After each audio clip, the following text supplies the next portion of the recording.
Yes, we have to mute. Yep. Well, we don't have to mute yet, but just now that we're being live streamed, just know that people can log in and hear what we're saying without being on the Zoom. So, anything incriminating should be avoided. All right.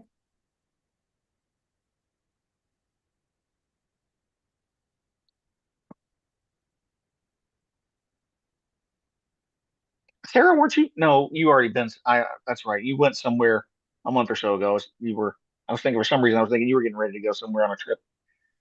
I wish. Nope. Italy's on my list though for someday. I would go for the food, not the cars, but either way, it's on my list. I'm always about the food. Mhm. I have a friend that actually lives in Aruba now, and Nice. so we went down there a few years ago and spent some time with her. She knows where all the locals go. So like they Yeah. have a beer that's native to Aruba called Balashi. And if Hmm. you get one of those at the resorts, it's only like 7 ounces, but it's like 4.50, $5. You Hmm. go to these little dive bars that are locals only, it's like a buck. Wow. That's nice. All right, we're getting to, well, thought we were, I guess not. Yeah, we are. Okay. All right, so I'm gonna mute everybody. Good to see everybody.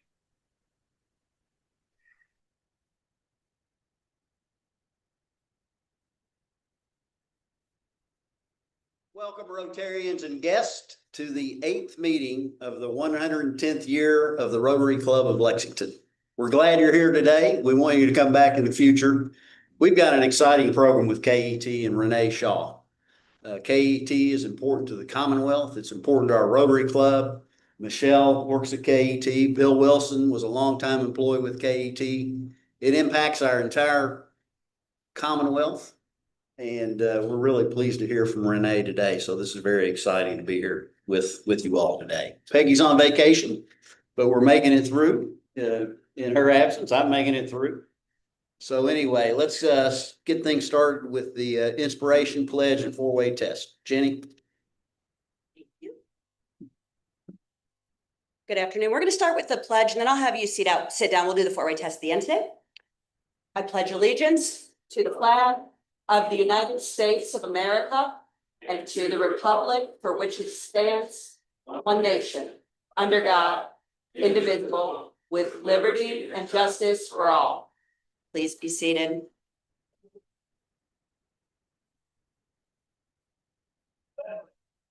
Before we begin today, I would like to take a brief moment of silence in memory of two major things.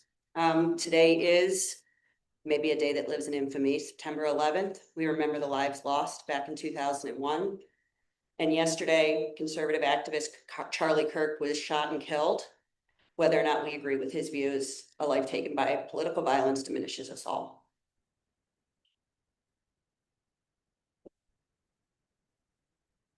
I woke up this morning and I was thinking about September 11th and remembering where I was, as all of us have that moment probably where you remember exactly where you were when you saw that terrible news story.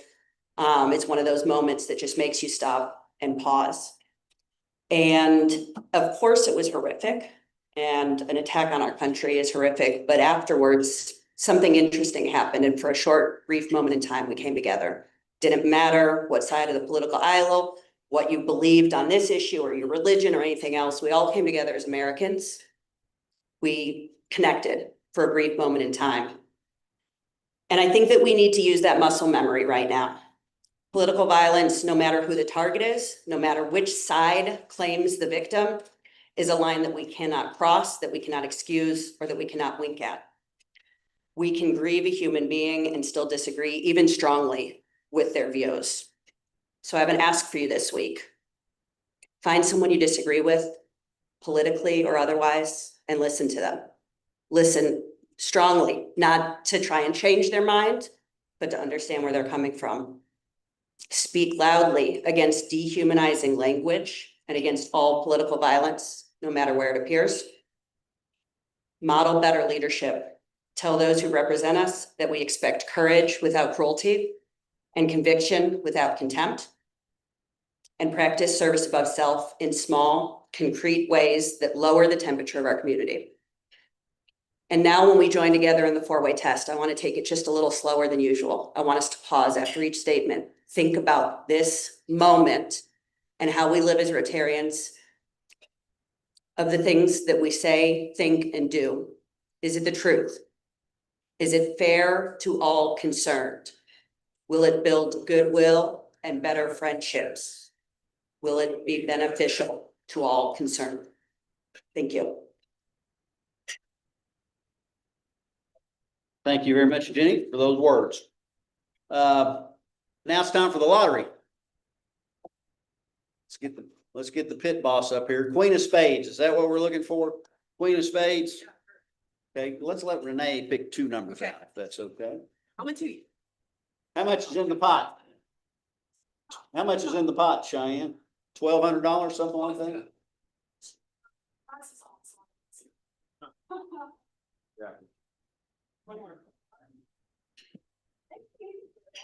First number 303. Last three digits are 303. Who is it? All right, Ken Heisel. Next person up, 345. 345. Queen of Spades. Choose wisely, right? Okay, go for this one. Oh, that was so Non-winner. close. Look at you. Okay, Chris Peck. You're gonna think we had a deal or something. Jack of Clubs. Thank you. Extra dollar, okay. Celebrating birthdays this week. We have a few birthday folks. Kent Heisel, I guess that's why your number got drawn, your birthdays this week. Mark Pecoro, Tom Ashford. I saw Tom, I think his birthday was on Monday. Blanton Coates and Kevin Doyle. So let's all wish them a happy birthday. Thank you. Last time we had a meeting, I stood up here and I promised that the weather was going to be good for the opening of the Bluegrass Miracle League. I was wrong. I guess I should be a weather person. Tony, come on, tell us what's going on with the Bluegrass Miracle League. Thank you, Jamie. I'm here on behalf of Eileen O'Brien, our Rotary Committee Chair for the Toyota Bluegrass Miracle League. I am president of the board, so get hopefully an adequate fill-in. But opening day was scheduled for last week. It had a rain out. We have to be very cautious with the players, and their safety is always paramount. So any threat, we tend to err on the caution. And as it turned out, it was a good decision. It was kind of a rainy and slippery day all day last week. So opening day has been rescheduled to this weekend, but we don't have to worry about that so much because there's another organization, Commonwealth Baseball Club, will be hosting the picnic. But Rotary has been rescheduled, not this Saturday, but in October 11th. And Eileen was able to freeze all the food that we had already purchased and store it in a safe environment. So we've got that all taken care of, but we will need everyone that's available to show up October 11th, Saturday, 10 to 2 at Shillato Park at the Miracle League Field. That's all I got to report. So thank you. Thank you, Tony. I saw Susan Adams, our social chairperson, out here somewhere. Friday night, tomorrow night, Lexington Football Club. That's soccer for all that don't know that. What time is it? 6 o'clock, Susan?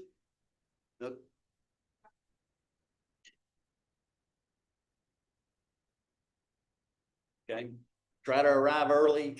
The tickets were sold online. Is it too late to get tickets? What's the deal, Susan?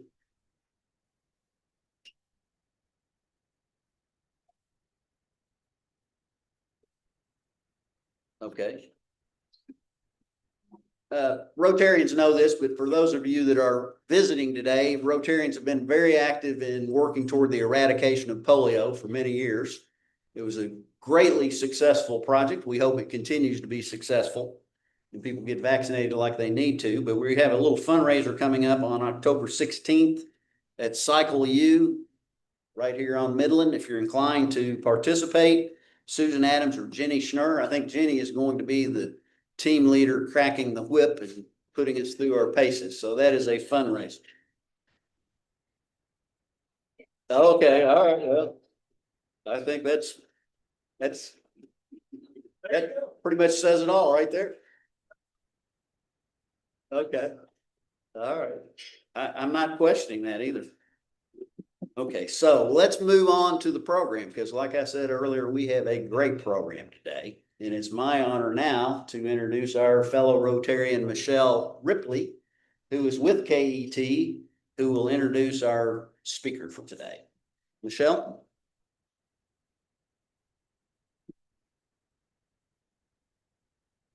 Thanks, President Jamie. Good afternoon, everyone. Before I introduce my friend Renee, I'd like a point of privilege just to give a shout out to Chris Aldridge and one of our 4 presidents, Lyle Hanna, for having the idea to include KET on Rotary's program schedule. And it was because of our recent federal funding cuts that they had this idea. So here we are. It's the journalist's creed to report the news, not be the news. But even after decades of this beautiful public-private partnership, we're dependent upon the investment of people like you now more than ever. So again, we're very grateful for this invitation. You know, it was in 1969, just 2 years after the passage of the landmark Public Broadcasting Act, that Fred Rogers was appearing before a congressional hearing defending public television and public radio. And here we are again. About that same time in 1958, KET was established so that every Kentuckian, no matter their age or circumstance, would have equal access to quality educational programs and services. By first delivering accredited history, math, science, humanities instruction into every school, that's how we served that mission. Big Bird, Masterpiece, and Ken Burns, and all your favorites, that came later. Today, KET is still the nation's largest public television network and the largest classroom in Kentucky. We're also the state's largest town hall, which we're going to hear a whole lot about from Renee. Performing Arts Center, History and Science Center, Nature Preserve, tour guide, and your best friend right there, your trusted friend in your living room and held in your hand. So to tell you more, I am honored to welcome Renee Shaw. She's the Director of Public Affairs and Moderator at KET and the current host of Kentucky Tonight, Kentucky Edition, statewide election specials, and forums about issues facing Kentuckians. She's a 3-time Hall of Famer and a 3-time Emmy Award winner too. You're welcome to read all about Renee in the Wheel Horse, but like all news accounts, there's more to the story. So Renee won't tell you this, but I will. She found her calling early in life. Hailing from rural Tennessee, her mother and father believed that education was the key to a bigger world. So their meal times at home always included watching the news. Her parents encouraged in Renee her interest in complicated issues like the Iran-Contra affair. Remember, at this time, she was 5 years old. After dinner, she would retreat to her room. She would gather her stuffed animals and her dolls and arrange them around her like a TV studio audience.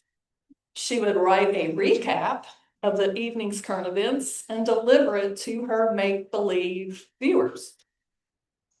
Though that's the only time you're going to hear Iran-Contra, stuffed animals, and make-believe in the same sentence, Renee was inspired.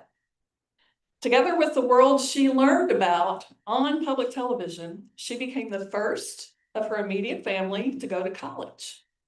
With multiple degrees from Western Kentucky University, she's worked in her dream job at KET for nearly 30 years. She's also a dedicated community servant for causes important to her and a highly sought after public speaker and MC. It was her greatest honor so far to be asked by the family to lead the state funeral of her favorite interview, political godmother, mentor, and friend, Georgia Davis Powers. After all, says Renee, our leaders are just people, and she's grateful that they bestowed their trust in her to tell their human story. And we're all grateful that on KET, Renee Shaw demystifies the issues impacting us as Kentuckians then, now, and beyond, because KET remains steadfast in our commitment to serve the more than 2 million people who turn to KET each week, and to honor the public's trust and your outpouring of support, which has been so heartening these last few months. Okay, Rockstar, we welcome Renee Shaw, my colleague and friend.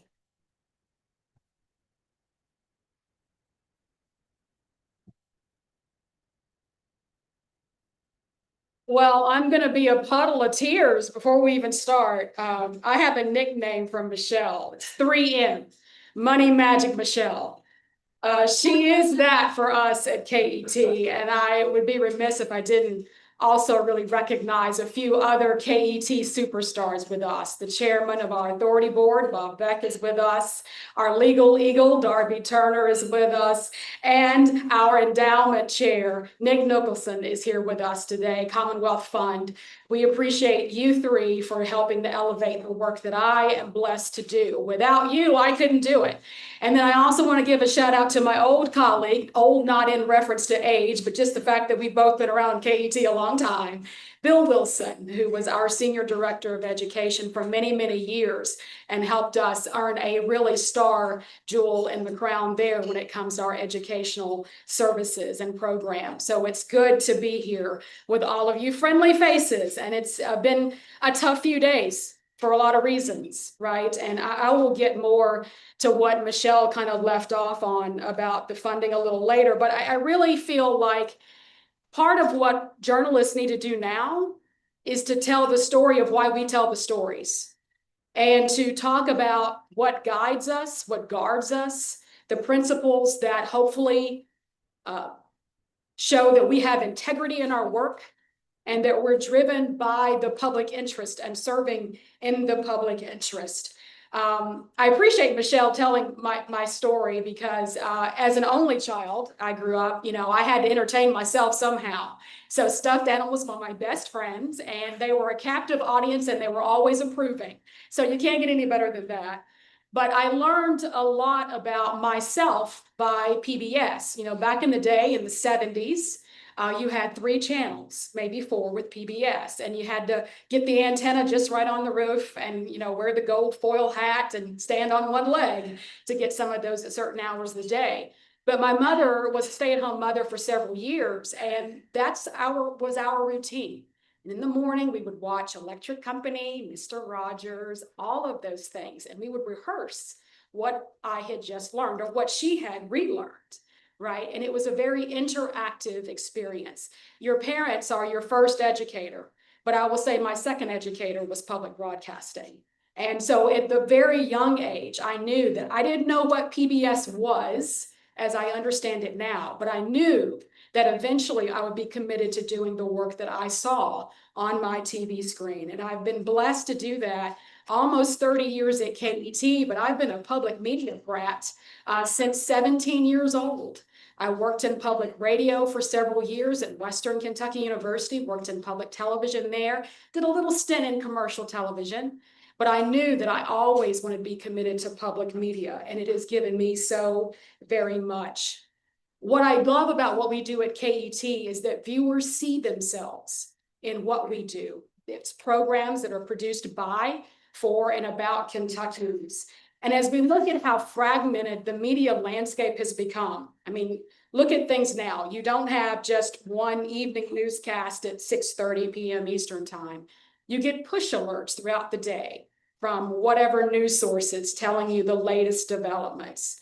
There's not just one stop shop anymore. And so as journalists, we have to be very careful that we still represent the major thread that holds our democracy together. And we have to be committed to combating disinformation, misinformation, and at the same time, fostering civility in our discourse. So we have to continually ask ourselves, are we collectively doing what it takes to bring about an informed citizenry? And do we even have a common definition of what an informed citizenry is? What are the models that work for building trust? Because we know that trust has waned in the national media in particular. We know that according to the Pew Research Center, about 40% of adults under the age of 30 regularly and only get their news from influencers on TikTok or all those other things, Snapchat and all that, rather than traditional outlets. So we know that as the trust is waning in the national media, there is a greater trust for those who work in the local media. And we have to be committed to telling the local stories. And that's what KET is committed to doing. Our local story definition is not like perhaps Channel 36 or Channel 18 or Channel 27, because we are statewide. So our community is from Paducah to Pikeville, from Fulton to all the way up to Florence, Franklin, Kentucky. That is our community. And that's what we strive to do. And that's where KET really shines. Over the last several years, I've been very blessed to be the director of our public affairs programming. And I have done about every single job there is to do at KET, except maybe janitorial work, right? I have gotten coffee. I have been an associate producer. I've been a writer, still write all of my own stuff. I research all of my own stuff. I book all of my own guests. One, because I'm a control freak, and I have trust issues, right? So I'm old enough to admit my flaws, right? But the other thing is I'm also trying to take time to instill in the next generation of journalists, this is how you do it. KET is trusted from here to Frankfurt and all points in between. And one of the greatest compliments I get from folks is, well, you may be tough, but you're fair. And I heard from, and I don't know if he would appreciate me sharing this, but the former Senate Majority Floor Leader, Damon Thayer, I had him come back to do an interview just a couple of weeks ago. And he said to me afterwards, he said, you know, you made me better because you knew what you were talking about. So I needed to know what I was talking about. And I would challenge him, like, no, wait a minute, not to challenge him to be this kind of ambush journalist, but like I was genuinely and still am curious about how you arrive from point A to point Z and you don't tell me the stuff in between, right? I want to know the stuff in between. And when he said that to me, it was like, you know, and I called him Damon because he's not a sitting senator anymore. I said, that's the nicest thing I've ever heard. And I said, and you've made me better because when I'm sitting at the table with you, I've got to know that Damon Thayer is going to come at you with a lot of zeal, right? And how are you going to moderate that? So that's our lane. We're not the type that's going to break a story, or we're not going to have a headline grabber. We don't do investigative pieces, but what we do is policy focused, people centered, and fact based. It's the old school journalism. That we don't tell you what to think, we tell you what to think about. And I believe if we had been modeling that type of principle all along outside of KET, I'm talking system-wide, perhaps we might be in a different place. Our daily news digest really does focus on Kentucky-centric news. Every weeknight, we give you more context, more background, historical perspectives, viewpoints from various interests and stakeholders. And I would just say that one of the other examples of that comes with Kentucky Tonight, the public affairs discussion program, where sometimes it's very debate-like, very pro-con centered. But as we have been a part of this changing political landscape and wanted to try to dial down the vitriol a little bit, to show that there's not just Democrats who think all this way, and it's not just Republicans who think all this way. There are viewpoints in between that spectrum. So I started noticing this many years ago and said, you know, just because they got a D or an R parenthetically beside their name doesn't mean they all align on an issue. And we started to really branch out to be more stakeholder centered, meaning that there are various groups who need to be a part of a discussion. So take, for example, Monday night, did a show about housing in Kentucky. And we all know housing's an issue, right? We are 206,000 units short, whether that's single family homes or rental units. And that's expected to double in the next 4 to 5 years, right? So we know this is a statewide issue. We didn't just have a Democrat and a Republican. We had the Realtor Association. We had the Home Builders Association. We had the Bankers Association on, right? We even had a woman who represents the Homeless and Housing Coalition, because all of these issues, they're not tangential. They are intricately connected to one another. And this is kind of following the mode of journalism that's called solutions-driven journalism. And it's something that when I did a little freelance many years ago, a service that I work for, we're really committed not just to harping on the challenges and the problems, because that can be depressing. And in fact, I think that's why a lot of people are disengaging from traditional forms of media, because they feel powerless. There's great studies about this that I won't bore you with, because I love this kind of stuff, but there are former journalists who say they're recovering journalists because they got burnt out of the crash leads, the bleeds that leads, the leads that bleed, all of those things, churning it out, not really informing people. And so we have to take a step back in the industry and say, what is it we're doing or not doing? What is it we're not telling people and are not including a segment of our population to elevate all those voices? So solutions-driven journalism really does help put, as I say, my Tennessee saying, put the jam on the lower shelf, right? So that an issue is accessible. This is not about putting on rose-colored glasses and telling everybody how great things are. Quite the contrary. It's about a process that can even sharpen accountability and increase trust and engagement, right? Because if somebody says this program is working and we've gotten these taxpayer dollars to make sure it does, then we can hold them accountable. How are you spending that money? Is it making a difference? What's the ROI? That's a method of reporting that works and engages, and we have to do more of it. And on Kentucky Tonight, we do. The other thing that we've done in the last 3 or 4 years that I've been very blessed to be a part is we've taken our Kentucky edition with the help from Michelle and her team. We've taken Kentucky edition and Kentucky Tonight on the road. So we actually go to a community for 3 or 4 days. We embed in that community and we tell anywhere from a dozen to 20-something stories about that community in a period of 7 to 10 days. And then I might do a panel discussion that we broadcast later with people who are involved in economic development, education, healthcare, all of the sectors that are trying to make that community rise. And then that conversation, when another community sees it, they're like, oh, a light bulb went off about, they did this in Somerset. And even though they're known as the houseboat capital of the world, we have this over here that perhaps we could be doing.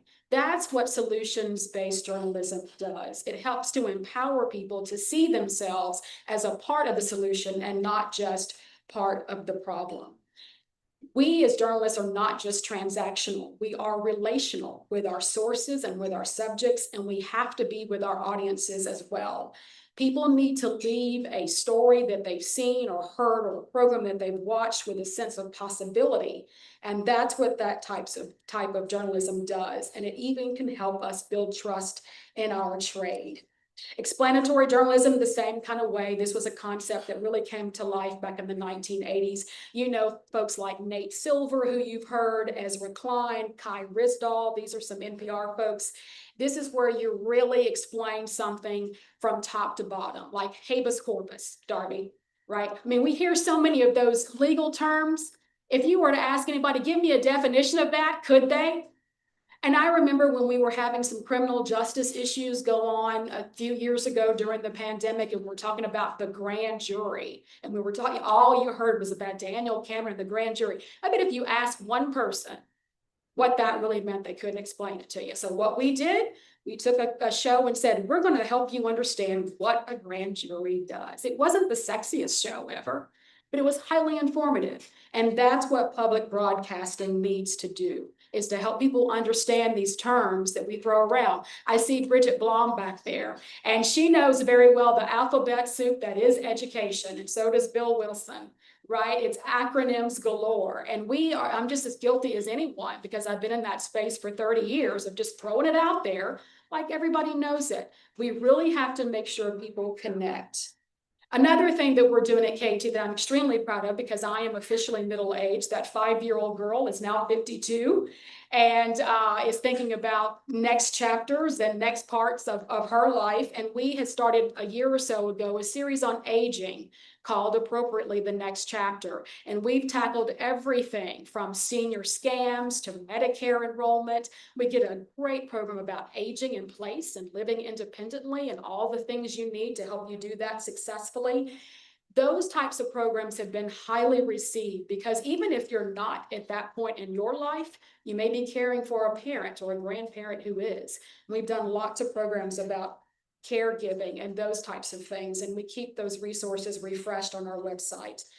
I'm not the one to talk to you about our educational resources. We have a whole team of people who do that work diligently and valiantly and at the highest levels. But I can just say, KET is in every Kentucky school. Our program News Quiz is an international hit. Okay, you've got a little at home, right? Kelsey Starks is our superstar, right? This is a 15-minute program in the middle of the week that broadcasts or is online in the middle of the week that gives kids highlights of the news that's been headline making, and they have little quizzes.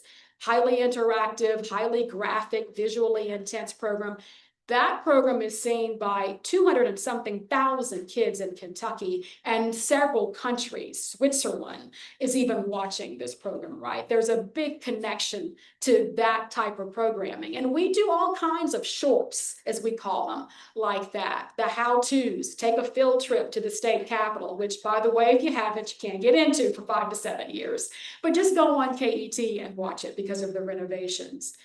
That's what we do. It's not just we're a broadcast entity. We're here to educate and enlighten throughout, from your cradle to the rocking chair. I think the hallmark of my career, and probably what I'm best known for, is our legislative coverage and our election coverage. The preparation that goes into legislative coverage, those of you who are doing that, who will be in that space during the upcoming session in 2026, you know, it can be a little bit of a grind.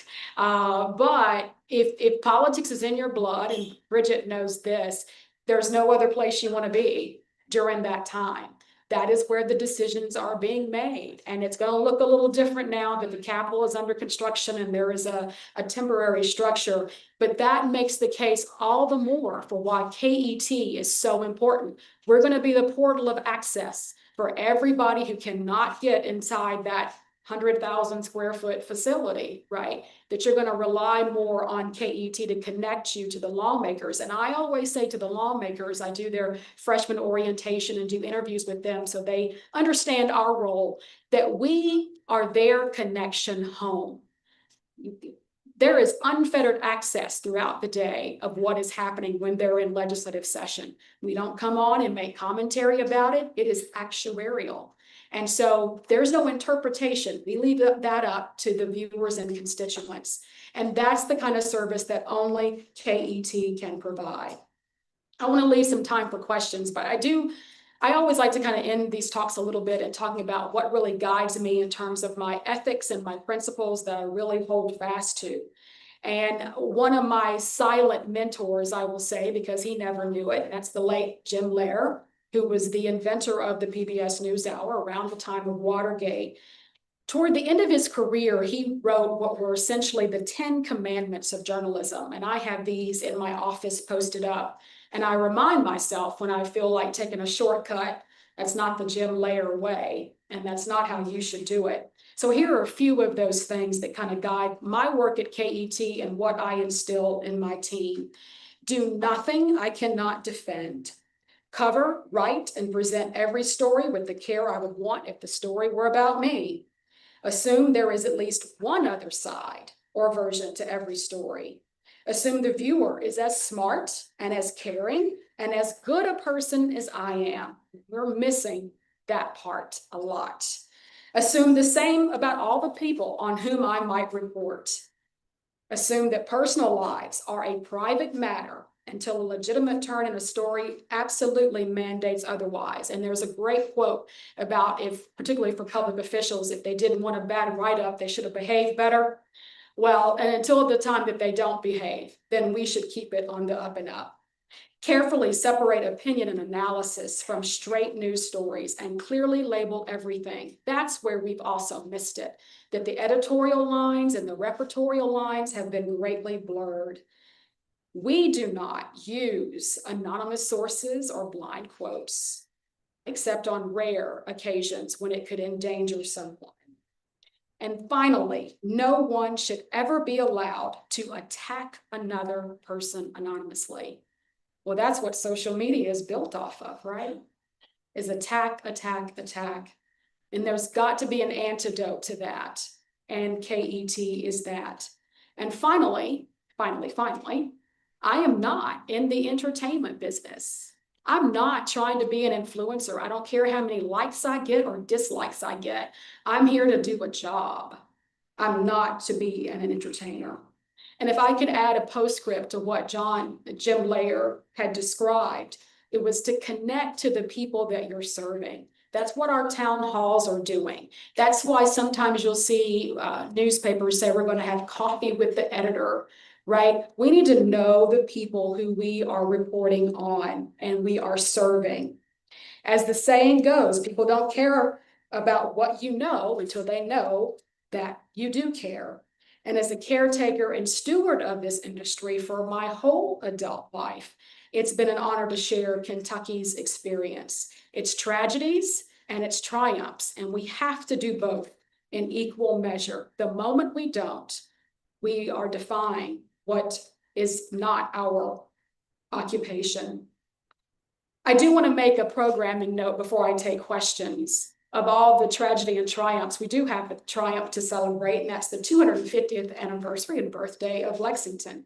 And there's a whole team back in Lexington, back at 600 Cooper Drive, that's working feverishly on a 3-hour documentary called Lexington 250 Years that chronicles the Kentucky city's establishment, some of the most important moments and events, beginning with the banks of Town Branch Creek. The series takes viewers on a sprawling historical journey that includes the Civil War, the Great Depression, World Wars, the establishment of Transy and the University of Kentucky, and Henry Clay, Mary Todd Lincoln, and other notable figures in the city's history.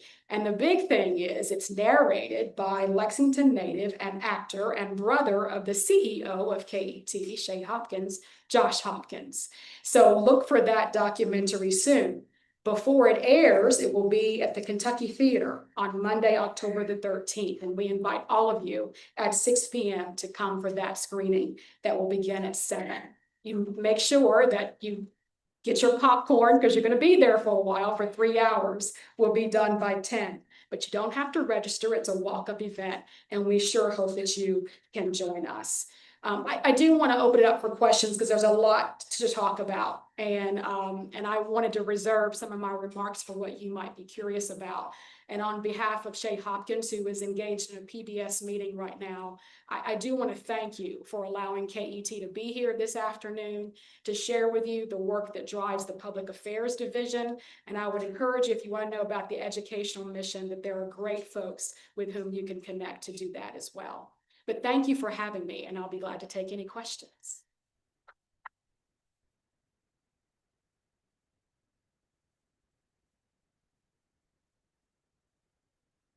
Yes, Lyle.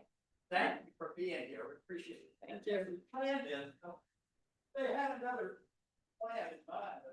Here, I think you hit all that stuff too, but as the thing that's sort of occurring, what an impact having on them, they were calling saying, oh my gosh, we're trying to prepare this program, but we're also trying to prepare for what's gonna happen. And I don't know if you all think about how they've impacted your life. My wife was a sorority sister of Shay's. So, you know, we put a lot of connections in. When I was in junior high school, guess the park.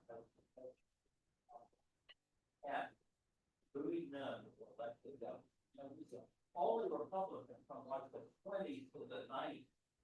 And I got invited to be at KET. Yeah. But because all these young students were there, and what a cool experience. You get to play against the new governor, medium out, not really young kid. It was a neat experience. It's a personal experience. And I've been a lot of things like that KET has had for me over the years. But so can you just say a word or two about what impact of this recent change is going to be pretty big?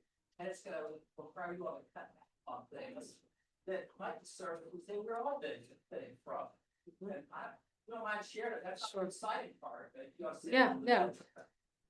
No, they're doing their extension of what we do every day, trying to help our community better. And we gotta have to turn around and help them keep doing what they're doing. So that there is a bunch of people out there. You know, I thought about that, but play around. I've got a big purse. I can certainly pass it around.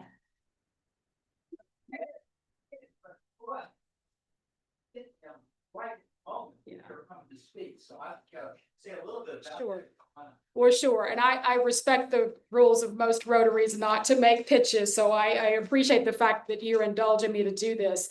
This time last week was the worst day in my professional career because we let go 15 people. From my team, there were 4. And if you've ever had to do that, it's something that you don't sleep weeks, days leading up to.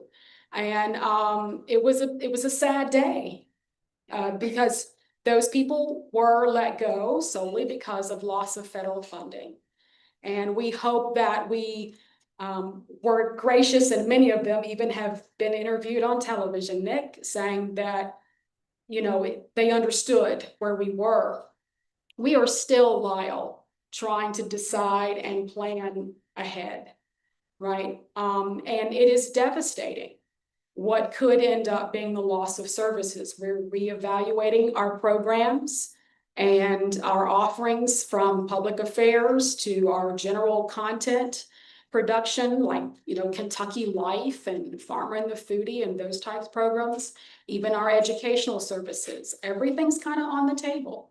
And all of this has happened in a truncated period of time, right? And so a lot is still to be sorted out. But if there ever was a time where viewers like you make a difference, now is the time. And I mean that. You know, we don't know what is to come, but I can tell you that this lady up here is working really, really hard.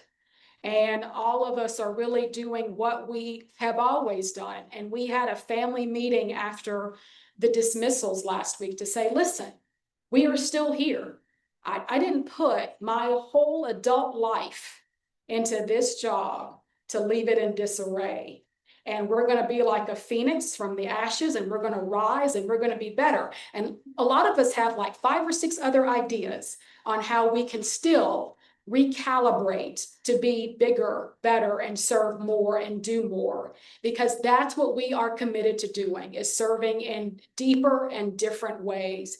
It might look different in the short term, but as I like to say, because I am an eternal optimist, I like to say that to be truly radical is to make hope possible and despair not convincing. So to hang my hat on that, we're going to dig our heels in, and we're going to work really hard alongside Michelle and her team to really curate additional resources that are sustaining, right? Because we know we can't keep messaging the kicked puppy forever, right? But those dollars could be gone. So we're going to have to find ways to reinvent ourselves and still stay true to our mission. I did not come to KET, and nor did anybody else, to do things like the commercial media. And they don't want us to do it that way either, right? They see the value that we have in what we do, and we're going to hold firm to that. But we need you to do that. And we need you still to contact your congressional representatives, right? Because hope is not all lost. right? We're gonna still keep fighting on the fronts that we are currently having a little bit of a defeat. We're still gonna keep messaging how important we are to this state, from the federal government to the state government and private individuals for more private investment. It will not stop. Keep believing, and we're gonna keep doing it.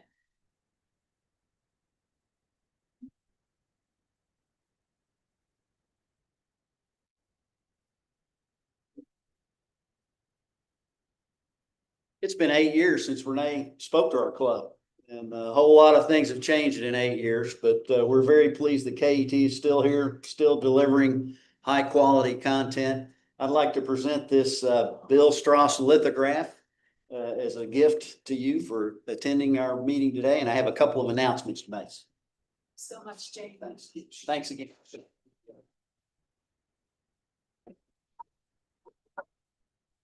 Sometimes I make mistakes when I'm up here and I don't follow the script like I'm supposed to, and I failed to introduce the guests, and I'm going to do it real quick right now. Renee helped me out a little bit. Darby has Bob Beck and Nick Nicholson here. Thank you, gentlemen, for being here today. We appreciate that.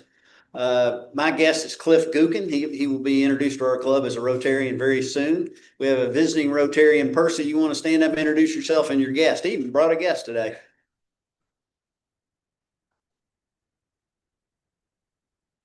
Dick, please come back again. Who else do we have that's a guest? Raise your hand if you're a guest. I'm sorry I didn't introduce you. Oh yeah, Dave Blondell. Glad to have you here, Dave. Thank you very much. So anyway, we've got some great programs coming up. I want you all to come back. Kenny Brooks is going to be speaking, the women's basketball coach. The mayor's going to be here. Bob Quick's going to be here. I think that they've been rotating on the screen during the meeting. No meeting next week. Do not come next week. We do not have a meeting. Now, we have a meeting on the 25th, and I want to make a comment about it for just a minute. Last time I was up here, I talked about the tragedy in Minnesota, and it's happened again. Now I'm going to talk about the tragedy in Colorado and Utah. And then I got a phone call after that from Jeff Thompson, Rotarian Jeff. He said, you know, one of the problems we have is bullying. People are being bullied. Cyberbullying, face-to-face bullying, people feel outcast, people are not connected. They don't have the ability to participate in Rotary. So we've got a speaker from UK. I've never met him before, but Lyle's spoken to him, Dr. Alex Vazzoni, and he's an expert on adolescence. He's an expert on family sciences. He's written articles, he's written books, and I think he's going to be a great speaker for our club on the 25th. It's an opportunity to learn. It's an opportunity for us to maybe do some things differently as a club and as individuals. So I wanted to mention that. And that's directly from Jeff Thompson's recommendation. That's why we have him. So I think it's going to be great. We want you all to come back again today. There's a pickleball meeting right after this. Find Brett. Peggy's not here, so I probably left something out, but if I did, we're adjourned anyway. Thank you. Okay.